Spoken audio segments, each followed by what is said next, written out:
salah satu ujian gitu loh, ujian saya mereview diri sendiri gitu ya.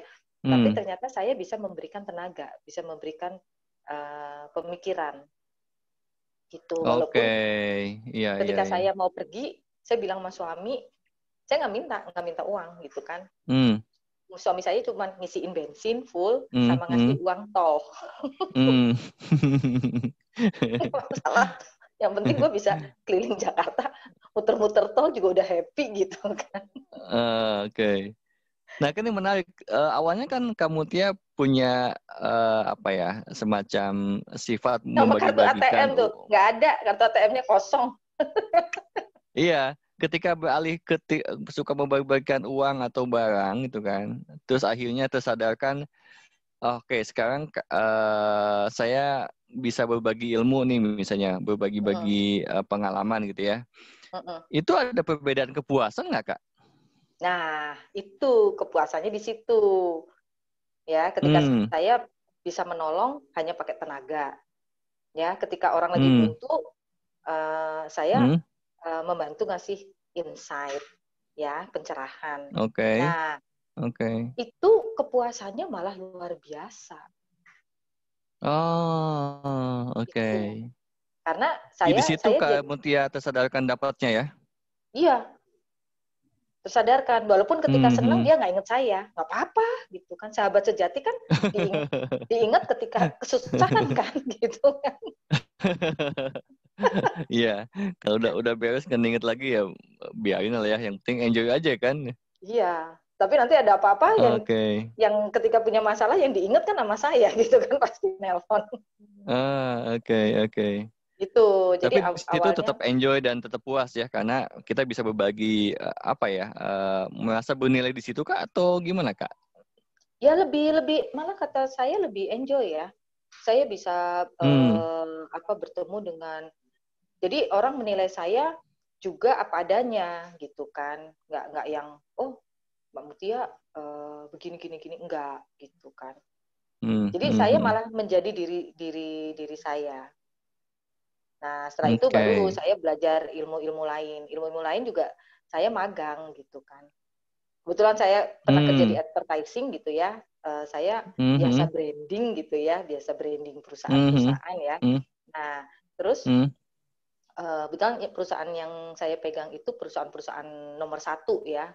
Bahkan ada perusahaan Prancis gitu ya, kemudian Jerman gitu yang bagus, yang brand-brand besar gitu ya. Nah, akhirnya ketika saya ada orang, aduh saya kan pingin ilmu ini, wah harganya sekian juta, saya kan nggak minta suami gitu kan, ya akhirnya saya nawarin, kamu kan bagus ya, ini kamu kelas yang keberapa gitu, baru ke-1 Bu, kamu mau nggak punya kelas di seluruh kota besar di Indonesia, kan keluar kan superstarnya ya, PD.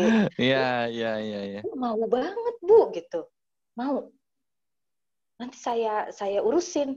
Ya udah Bu, Ibu jadi manajer saya. Wah, jadi manajer kan, buka kelas pertama di Jogja. Bisa 2 minggu sekali tuh ke Jogja. Setiap kelas itu pesertanya 80 orang, 100 orang gitu kan. Gitu. Ya, uang kan masuknya ke saya kan. Terus saya bikin kontrak dong. Bagian kamu berapa, bagian saya berapa, dipotong akomodasi, penginapan dan segala macam ya. Kemudian buka lagi di Semarang, di Surabaya, di Malang, di Bandung, ya kemudian di Medan, di Samarinda, di Pontianak. Udah dapat duit. Tujuan saya adalah saya belajar ilmu, gitu kan. Saya belajar ilmu-ilmu seperti ini. Tetapi Tuhan itu ya, Allah itu maha baik. Ya, saya pernah mau ikut pelatihan harganya sekitar 35 juta gitu kan. Aduh.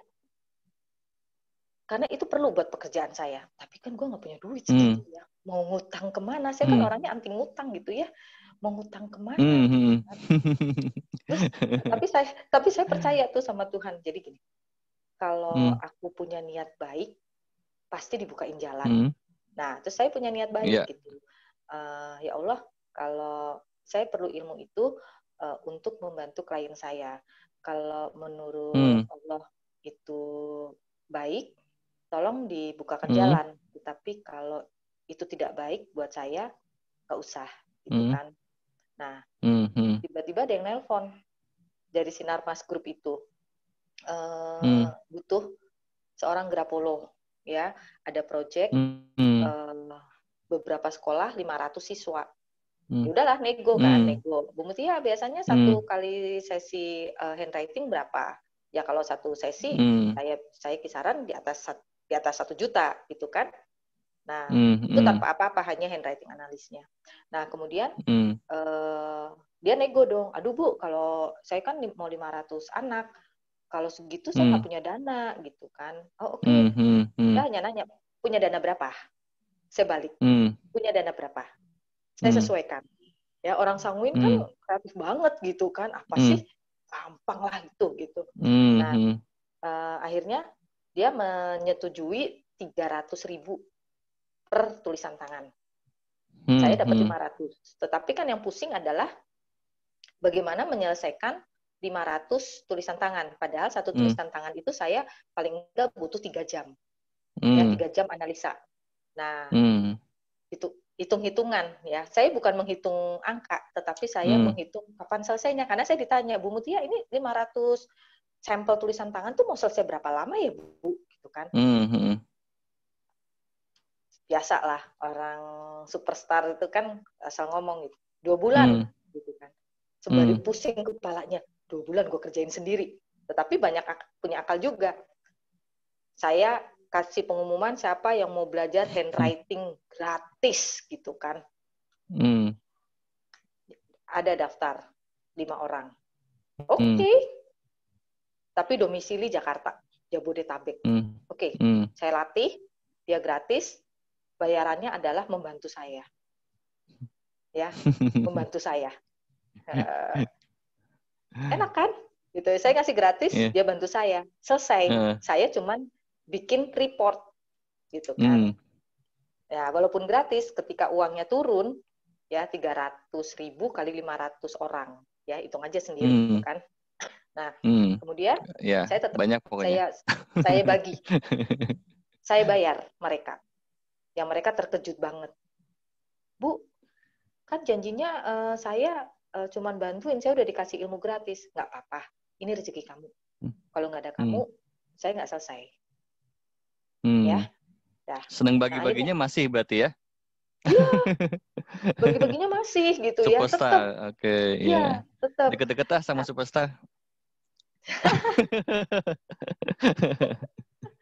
Itu ada Kavina. Ada project tuh, dia tuh. Tuh, ikut. Oke, Kavina ikut juga. Oke. Kemudian, ini kan tentang komunikasi efektif nih. Kita bikin simulasi nih, kamu misalnya. Ini teman-teman tadi kan mungkin sudah tahu tipenya si kuat ya, terus si superstar, ada si profesionis dan si harmoni nih misalnya. Nih, kalau kita bikin semacam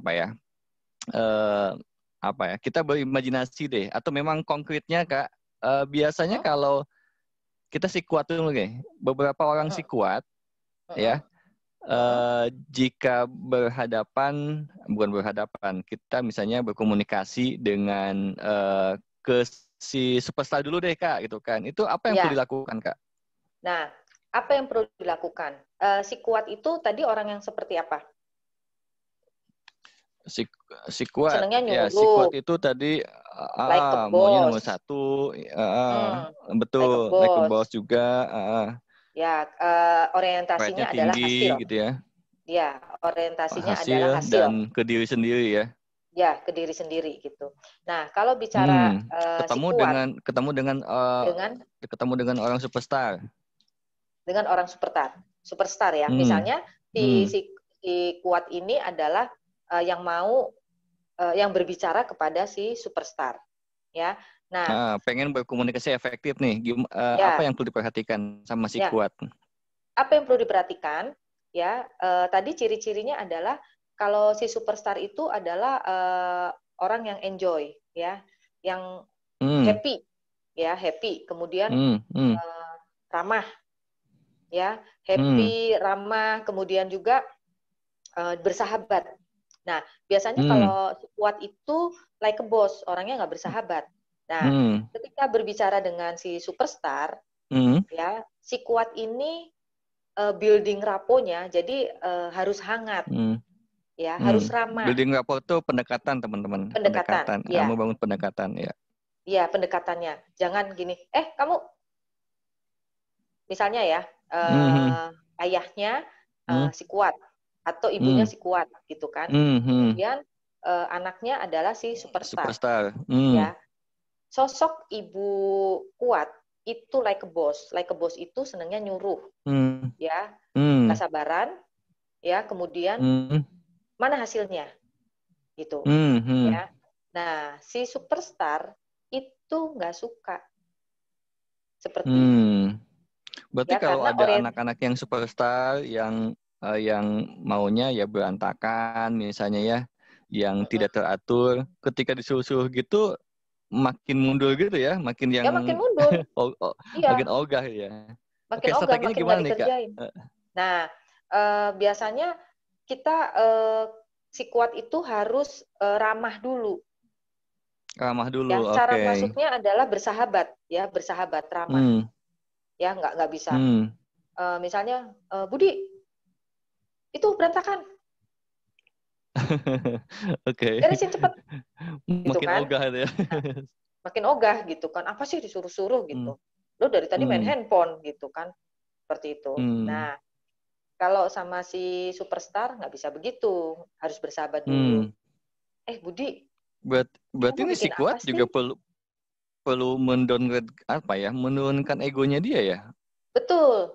Jadi ketika kita ingin berbicara, berkomunikasi dengan orang lain, bukan orang lain yang ngikutin kita, tetapi kita yang harus menyesuaikan dengan orang lain. Nah, ini penting banget ya teman-teman. Supaya pesannya kita sampai. Oke. Kita yang perlu ngikutin mereka ya. Ya. Oke. Karena apa? Pesan kita supaya didengar dan dilakukan. Itu. Oke. Jadi kita harus bersahabat dulu, berandai-andai dulu, seneng-seneng dulu. Tadi kamu ini ya, tadi beli apa gitu. Tadi kamu main apa sih? Main ini. Terus kamu bisa? Bisa lah. Keren. Udah dong. Habis itu diberesin ya. Oh, itu superstar seperti juga itu. Senang dipuji, Kak?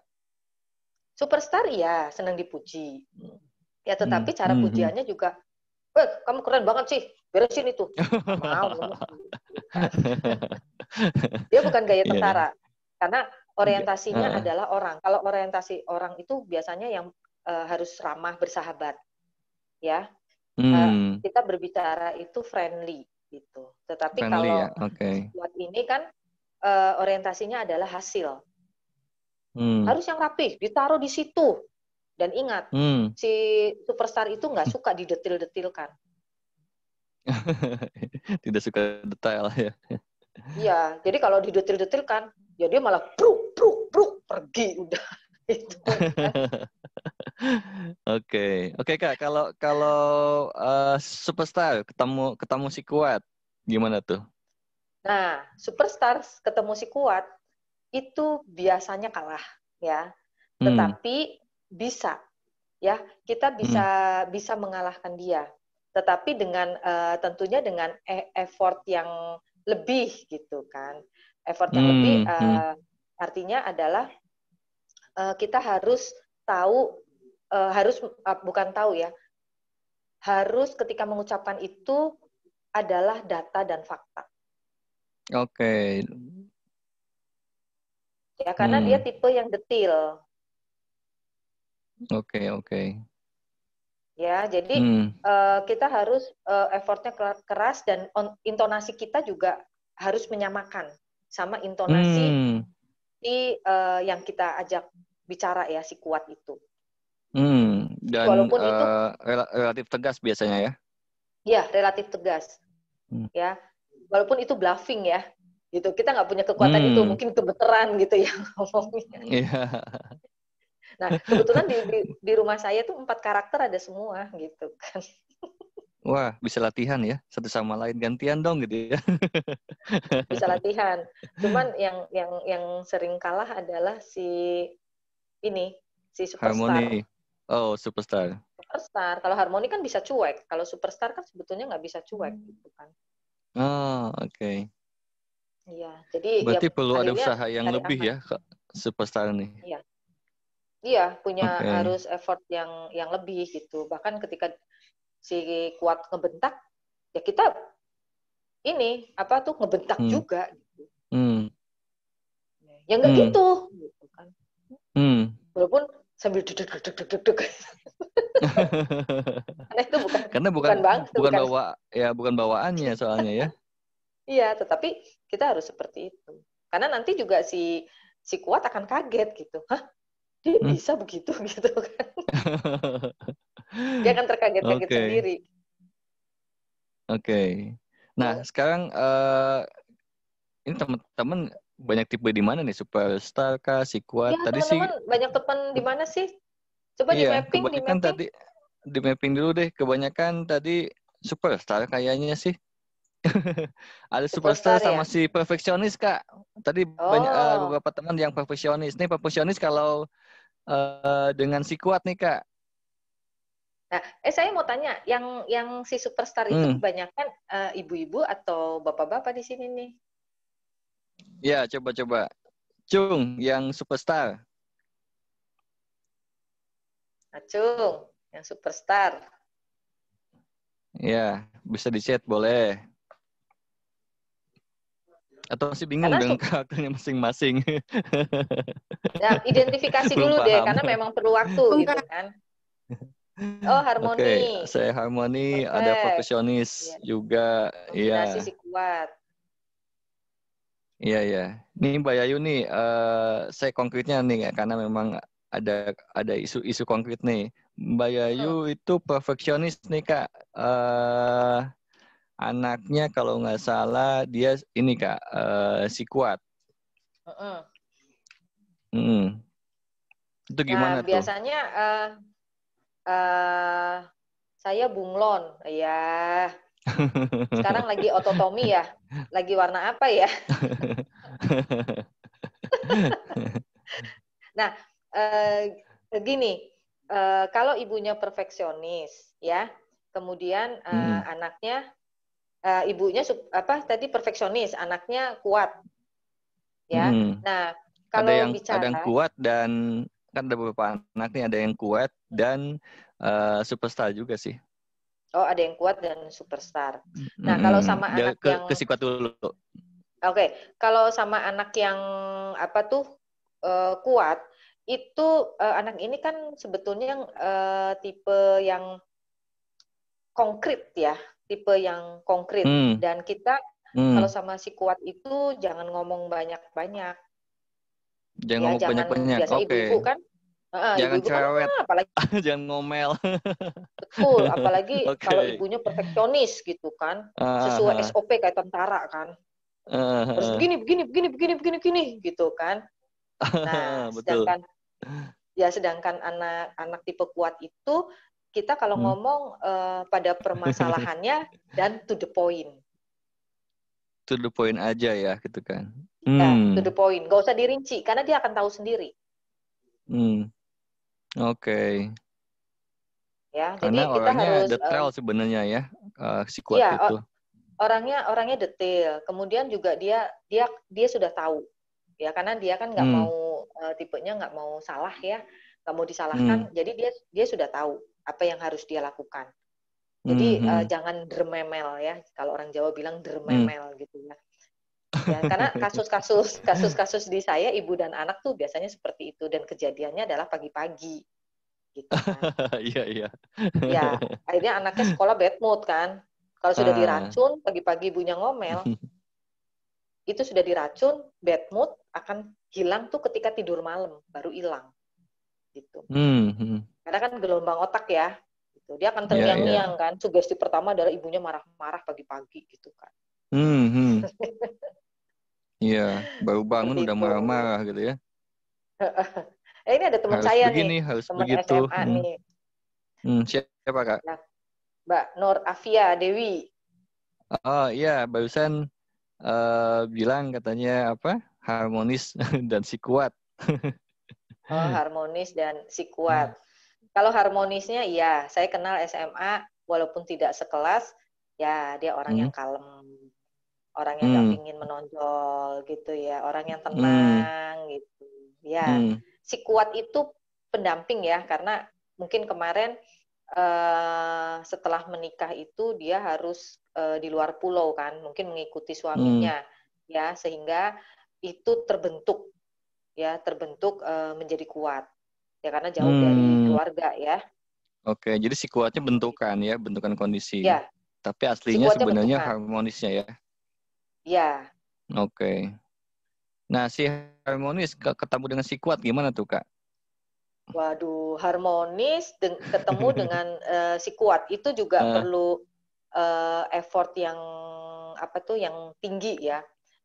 Sebelum ngomong tipe harmoni itu kan nggak mau ada konflik ya, nggak mau ada konflik, bahkan kelihatan seperti kepercayaan dirinya itu rendah ya.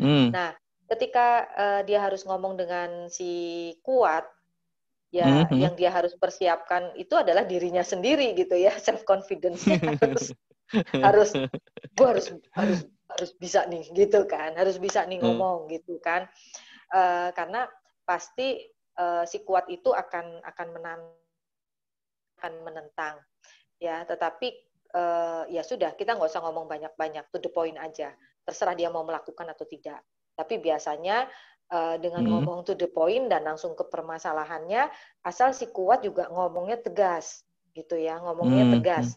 Nggak apa-apa kok kita bluffing hanya sebentar ya, pura-pura kita tegas padahal kita nggak tegas, untuk tujuan agar komunikasinya sampai, itu nggak apa-apa. Ya memang harus seperti itu gitu. Oke, jadi saya dapat mulai ada benang merah kalau ke si kuat tuh pokoknya udah to the point aja deh gitu ya, to the point. Kita juga perlu menyamakan intonasi juga dengan ketegasan gitu ya, meskipun itu bukan bawaan kita, tapi itu kita pakai pesona aja ya, pakai topeng aja gitu ya. Ya, pakai topeng, betul. Oke. Nah, yang biasanya permasalahan adalah kalau superstar ngomong sama si kuat. Nah, gimana tuh, Kak? Karena superstar itu tipe-tipe yang banyak ide kan, terus senangnya juga bicara gitu kan. Terus kadang-kadang menurut mereka itu apa sih daydreaming gitu kan. Iya. Daydreaming lo ngomong aja gitu Ya kan. kan itu kan sering banget kamu Tia dengan temannya Kak Fit